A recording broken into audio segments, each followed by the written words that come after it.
You did have some recruiting notes for us, right, Jason?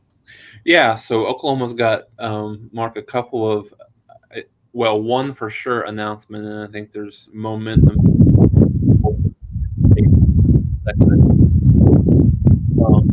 Coach Johnson, from Mustang, Oklahoma, here is going to announce his commitment. Sorry, I don't have the time, the exact time, but it's going to happen tomorrow. I think Oklahoma's in a good position here for Johnson. He's been crystal ball for Oklahoma by numerous for quite a while. I feel good. Another top 100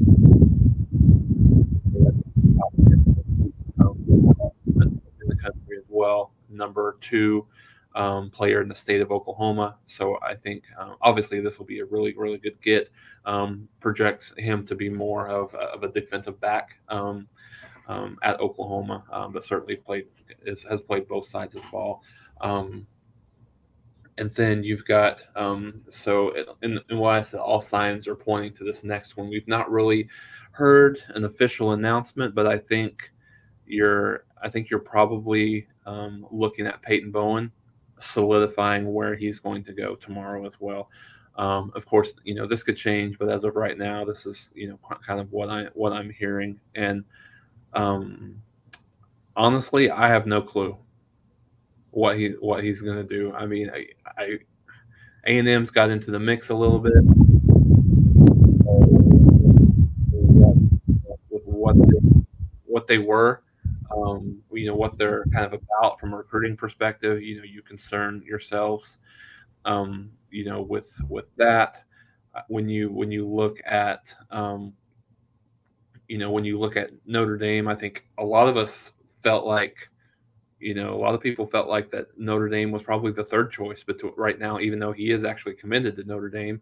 But I saw something on Twitter the other day it looked very positive with I think it was Peyton Bowen's mom, tweeting out about both of her kids going to Notre Dame, but Oklahoma likes where they're at with him as well. So I think it'll be interesting to see if we see any kind of crystal ball movement or prediction movement today or even early tomorrow related to where he's going.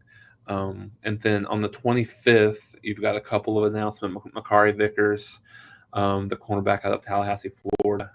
I think he's actually listed as a safety. I think Oklahoma actually likes him as a cornerback as opposed to a safety. Number 8 safety overall. Again, a top 100 overall player from the state of Florida.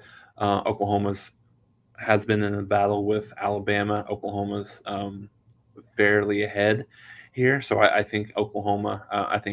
Oklahoma gets Vickers. Anthony Evans also is a wide receiver that's going to make his announcements between Oklahoma and Georgia. I think there's been a little bit of momentum on the Georgia side. I think there's still confidence that Evans still will be a pledge to Oklahoma, but I think there's still a little bit of uneasiness related to that. It's not necessarily a slam dunk, and so that's all that I have really, just in terms of the upcoming commitments. You've got Jordan Raynaud, who's going to announce here in the September, early October timeframe. You've got Malachi Coleman that will announce in October.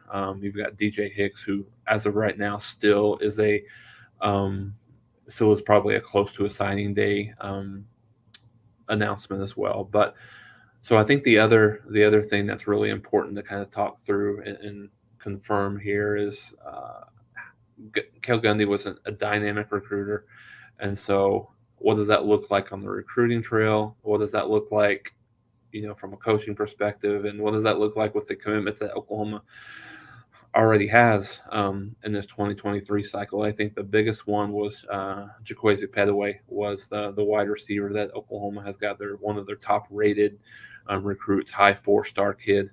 When the announcement came out, he had he tweeted a couple of things that made you believe that there was a high level of concern with his commitment and potentially opening up his recruitment again. But a couple of days ago, he solidified that he wasn't going anywhere. He's still committed to Oklahoma. He's still as entrenched, within that, within that commitment as he has been. So I think the good thing is the interim wide receiver coach, LaDamian Washington, who had come from, he was an off the field role, come from Missouri, left this alma mater to come to Oklahoma in an off field role. Obviously, this will be his first on field coaching role in his career. But I think he's had great relationships with a lot of these 23 recruits,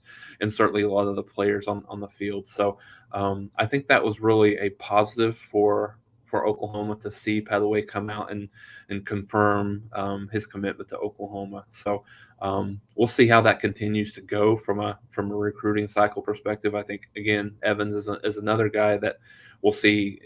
It looks like that's the change there from at the wide receiver coach position has not really impacted his thoughts and his beliefs and what he thinks of Oklahoma, but that'll certainly be something to keep an eye on, because as as Venables mentioned in his press conference a couple of days ago, a team coached, an Oklahoma team coached by Cale Gundy.